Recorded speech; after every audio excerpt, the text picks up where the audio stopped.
A man with nothing but a staff in his hand stood before the most powerful empire on earth. He was not a king, not a warrior, not even a man of influence. He was a shepherd, weathered by 40 years of solitude in the desert, forgotten by the world, convinced his story was already finished.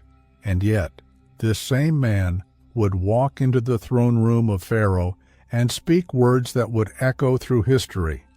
"Let my people go." Picture the scene like a movie trailer. The golden throne of Egypt, the might of an empire, and one solitary figure daring to challenge it all. How does a shepherd defy a king, and why would he even try? What makes this moment even more astonishing is how unlikely it all was. Moses had every reason to disqualify himself. He stuttered when he spoke. He carried the shame of past mistakes. He had run away, trying to bury his failures in the sands of Midian. Yet the God who sees what no one else sees was preparing him, not in palaces, but in silence. Destiny was not born in the halls of power. It was forged in the obscurity of the desert. And when the time came, that hidden preparation collided with a divine calling, and history turned. Think about it. Egypt was the superpower of the ancient world, feared by nations, guarded by armies, surrounded by gods of stone and myth. Against all that, one man shows up holding only a stick and a promise. No political strategy, no military backing, no wealth to buy influence. Just faith, and here lies the heart of the story. When faith enters the equation, even the mightiest empire can be shaken. But the true suspense is not in the plagues, the Red Sea, or the miracles that came later. The true suspense lies in that first act of obedience. Moses could have stayed in the desert, safe, unknown, comfortable. Instead, he stepped into the unknown, trembling yet determined. That decision, the choice to stand when everything in him wanted to run, became the hinge of history. And it raises a hauntingly relevant question for us today, because maybe your Pharaoh doesn't wear a crown or rule an empire. Maybe your Pharaoh is fear, doubt, anxiety, or the weight of responsibilities that feel impossible to carry. And maybe your staff looks small, insignificant, ordinary, a gift, a prayer, a whisper of faith you think no one notices. But if God could use the staff of a shepherd to confront kings, what could he do with the little you're holding in your hand right now? This is where the story begins, with a man who thought he was nothing, chosen by a God who makes everything possible. His journey is more than ancient history. It is a mirror held up to our lives. And as we step into it together, the question is not just about Moses. The question is about you. Would you dare to face a king with nothing but faith? The burning bush, a call on holy ground. It happened on an ordinary day in the desert, the kind of day that feels endless, where the sun burns high and silence wraps the wilderness like a heavy cloak. Moses was tending sheep, the same routine he had carried for decades. Nothing about this day suggested history was about to change. And then there it was, a bush engulfed in flames, yet untouched by them. Fire that burned but did not consume, light that blazed but did not destroy. He could have walked past, dismissed it as a trick of the desert heat, but something in him turned aside, and in that turn, destiny revealed itself. From the fire came a voice, not thunder, not a distant echo, but a voice calling his name, Moses, Moses. Imagine the shock, the desert silence shattered, his solitude broken by a God who speaks through flames. Trembling, he answers, "Here I am." And then the words that would carve themselves into eternity, "Take off your sandals, for the place where you stand is holy ground." A shepherd's patch of desert transformed into the throne room of the Almighty. The ordinary made sacred by the presence of God. Think of the symbolism. Sandals represented dust, labor, the dirt of daily life. Removing them was more than respect. It was surrender, a gesture saying, I cannot step into this moment as I am. I must lay down the weight of where I've been. It was a stripping away, an acknowledgement that in the presence of God, all defenses fall. This was not just about reverence, it was about readiness. Before Moses could face Pharaoh, he had to face God. Before he could stand before kings, he had to kneel before the King of Kings. But here's the suspense. God didn't call Moses because he was strong. He called him because he was weak, hesitant, aware of his own insufficiency. That burning bush was a mirror reflecting what Moses could not yet see, that when God sets you aflame, you will not be consumed. The fire was not destruction. It was commissioning, a symbol that God takes the fragile and fills it with divine power. And maybe, just maybe, that is why the story matters to you, because you've walked through deserts of your own. You've had days that felt endless, routines that seemed meaningless, moments where you wondered if your story was already over. But God specializes in interrupting deserts with fire. He takes ordinary ground and makes it holy. He takes forgotten people and calls them by name. So here is the piercing question that lingers, echoing through time and space, reaching into your heart as you hear these words. What would you do if fire spoke your name? The shepherd versus Pharaoh, faith against power. Picture the scene. A shepherd weathered by the desert winds, walking into the halls of the most powerful empire on earth. In his hand, not a sword or a scepter, but a simple staff of wood.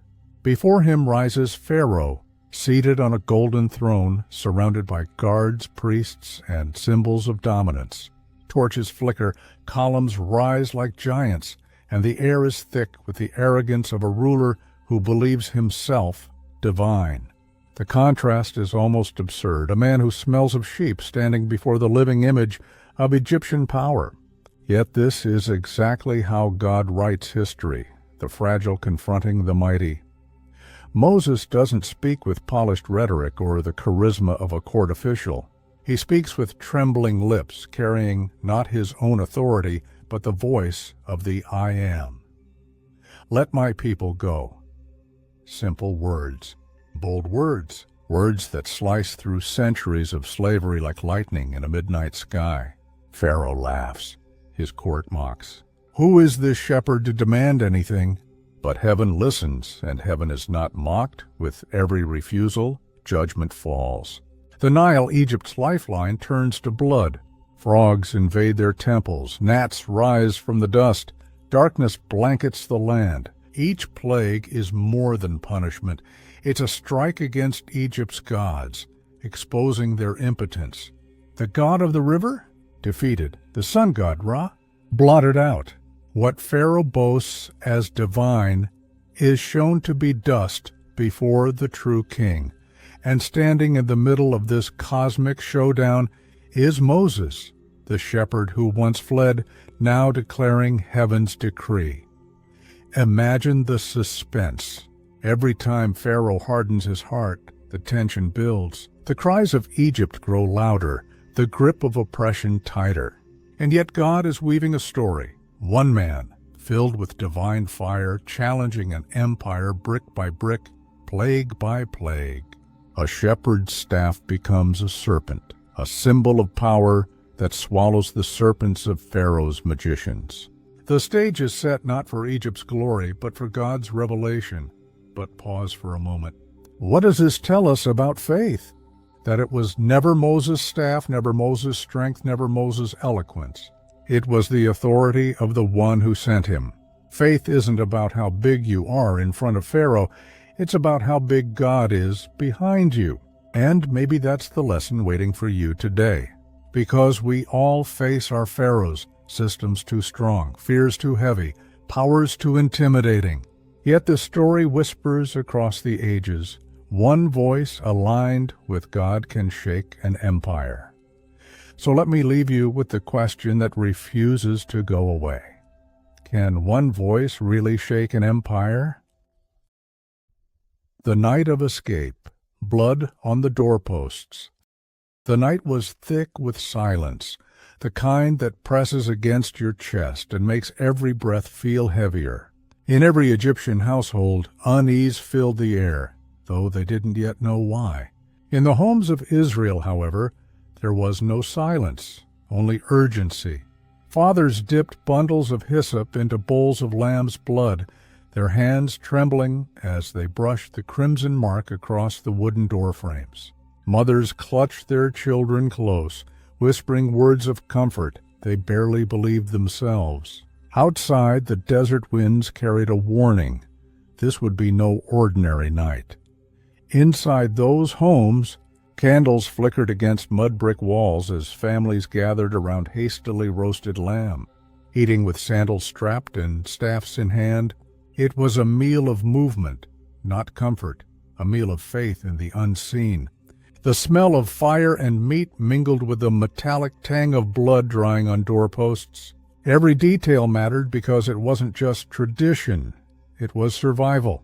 Somewhere between the fear in their stomachs and the trembling of their prayers, they clung to the promise, "When I see the blood, I will pass over you."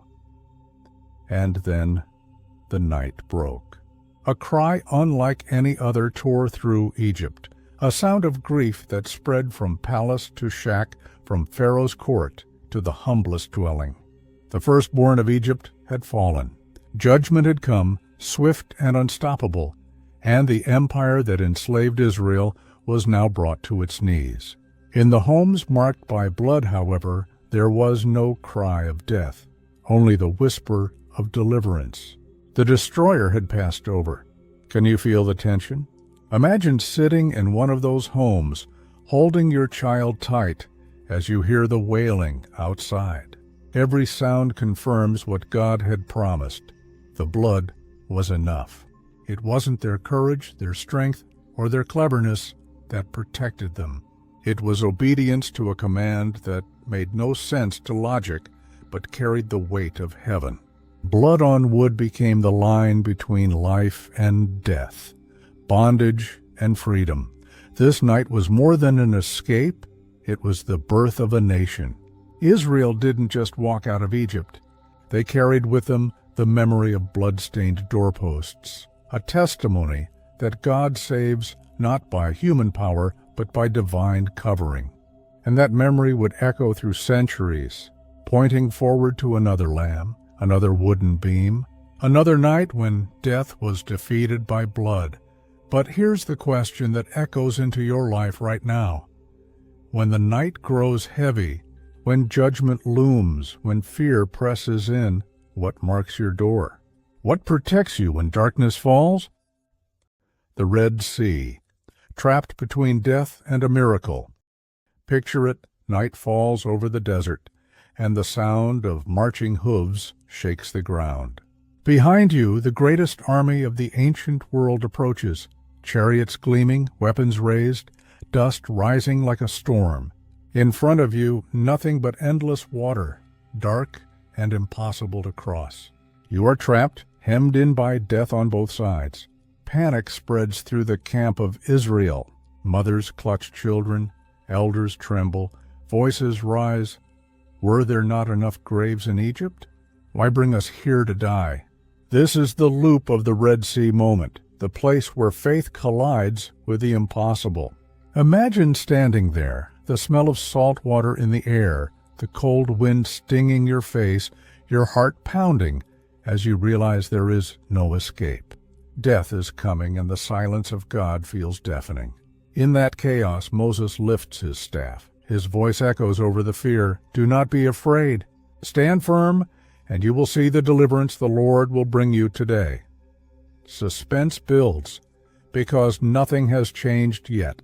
The army still advances. The sea still blocks the way. And then it happens. The east wind roars through the night, stronger than any storm you've ever heard. Waters rise like walls on both sides, towering higher than the tallest building, leaving a dry path in the middle of the sea. Can you imagine the sound? The spray of waves frozen in place, the impossible corridor of escape carved by unseen hands. What had been certain death seconds ago is now the doorway to life. The people step in trembling, each foot sinking into sand still wet, yet firm enough to carry an entire nation. The suspense doesn't stop there. Pharaoh's army follows into the gap, the thunder of wheels chasing the desperate march of slaves turned pilgrims. But as the last Israelite sets foot on the far shore, Moses lowers his staff and the sea collapses in a crushing roar. Chariots vanish, soldiers scream. Silence falls again, but this time it is the silence of victory. What was meant to drown them drowned their enemies instead. This story isn't just history, it's a mirror. Every life faces its Red Sea, the diagnosis you can't heal, the debt you can't pay, the fear you can't silence. The choice is always the same: turn back to bondage or step forward into faith. The sea only parts when you dare to walk into waters that should kill you. So let me ask you, would you step into waters that should drown you? The law on the mountain, covenant of fire and thunder. The desert wind howled across the barren slopes of Sinai, but nothing could prepare the people for what was about to happen. They had seen miracles before. The Nile turned to blood, the Red Sea split in two, but this was different. This was not rescue from an enemy or escape from danger. This was a meeting with the Almighty Himself. At the foot of the mountain, thousands waited in trembling silence, eyes fixed on a peak, swallowed by a storm unlike any other. Thick clouds rolled in, darker than night, pierced by violent flashes of lightning. Thunder cracked so violently it shook the very ground, making even the strongest warrior clutch his chest in fear. Then came the sound like a trumpet, but not crafted by human hands. It grew louder and louder, echoing through the valley, reverberating in every bone. Parents covered their children's ears, yet the sound could not be ignored. The mountain itself seemed alive, fire consuming its top, smoke billowing like a furnace, the earth quaking as if heaven and earth were colliding. The people begged Moses, "Do not let God speak directly to us, or we will die." Fear wrapped around the camp like chains. No one dared approach, no one but Moses. Step by step he ascended, his figure shrinking against the vast flaming mountain. Imagine climbing into fire, into thunder, into the voice of the infinite. Every stone under his sandals vibrated with the presence of the Lord. Yet Moses pressed on. At the summit, the storm reached its climax, and then it came, a voice, not a whisper, not a shout, but a force that shook creation itself. Words carved not just into stone, but into the soul of humanity. "I am the Lord your God, who brought you out of Egypt, out of the land of slavery." The covenant was being born, sealed not in ink, but in fire. 10 words, 10 commands given from heaven to earth. Each one a foundation stone for life, justice, and worship. Down below, the people watched the mountain blaze, their hearts torn between terror and awe. For them, this was proof that the God who split seas and toppled empires was not just a rescuer. He was a ruler, demanding loyalty, holiness, and trust. Picture the contrast. At the base, a trembling crowd, overwhelmed and afraid. At the peak, a solitary man enveloped in fire, listening to the eternal voice. The gap between fear and faith had never been so wide. Yet this was the moment Israel's identity was forged. They were no longer just freed slaves, they were God's covenant people. And here's the tension that still speaks today. When God's voice shakes your world, will you shrink back in fear, or will you draw near in faith? So let me ask you, what would you do if heaven's voice shook the earth? The leader who stumbled, humanity, behind the hero. For many, Moses stands as the untouchable giant of faith, the man who split seas, spoke with God face to face, and led a nation out of slavery.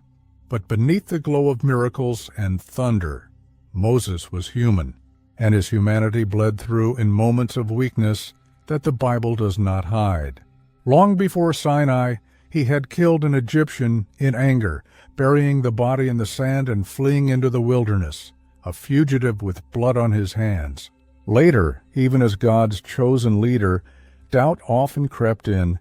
Who am I that I should go to Pharaoh? His words revealed a man who saw his own flaws louder than God's promise. Years later, when the pressure of leadership crushed him, Moses snapped. At Meribah, the people cried for water once more. God told him, "Speak to the rock." But frustration boiled over, and instead, Moses struck the stone twice with his staff. Water flowed, but so did consequence. For that act of disobedience, he was told he would not enter the promised land. Imagine the sting, leading a people for decades, only to stop short of the finish line. This is the suspense hidden in his story. Even the greatest leaders wrestle with their shadows. Moses, the man who once stood fearless before Pharaoh, was at times crushed by impatience, insecurity, and anger. His voice had commanded kings, but sometimes his own emotions commanded him. He interceded for a rebellious nation, but sometimes failed to master his own heart. Doesn't that sound familiar? How often do we carry faith in one hand and weakness in the other? And yet, here's the hidden beauty. Moses' failures did not cancel his calling. They became part of the fire that refined it. Each stumble carved humility into him, shaping a leader who depended on God's mercy more than his own strength. His story whispers a truth for every weary soul. God does not require perfection to use you, only surrender.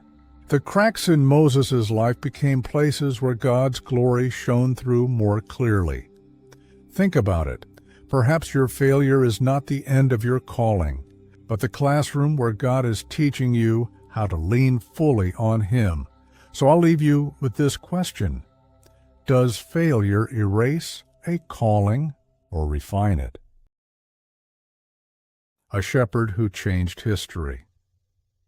We began this journey with one haunting image, a simple shepherd, holding nothing but a wooden staff, standing in front of the most powerful empire on earth. By all human logic, he should have been crushed, forgotten, erased from history. And yet, Moses was not remembered as a runaway or a fugitive, but as the man who defied Pharaoh, parted seas, and carried the law of God down a mountain burning with fire. The staff of a shepherd became the scepter of a leader, and his story still shapes the world thousands of years later. But here's the loop that ties it all together. The question we asked at the start remains. Would you dare to face a king with nothing but faith? Moses dared, not because he trusted himself, but because he trusted the one who called him. And that is the secret. When God calls, He also sustains. He provides the words when you feel inadequate, the strength when your knees shake, and the miracles when every door is locked. The shepherd who once said, "I cannot speak, I am slow of tongue," became the prophet whose voice shook an empire. This isn't just Moses' story, it's yours.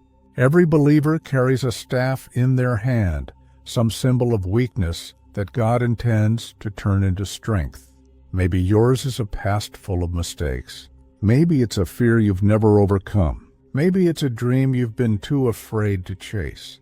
Whatever it is, the same God who split the sea and thundered on Sinai can use it to write a story bigger than your excuses. The question is not if He can, but if you will answer when He calls. So here's your challenge. Look at the pharaohs in your life, the addictions, the doubts, the injustices, the fears, and dare to confront them with faith. Don't wait for perfect conditions. Don't wait until you feel ready. Step forward, raise your staff. Watch what God does when you move in obedience. If this story inspires you, write in the comments, "I will follow my calling." Let your declaration become the beginning of your own testimony, and let me leave you with this provocative question. What empires in your life still need to be confronted by faith?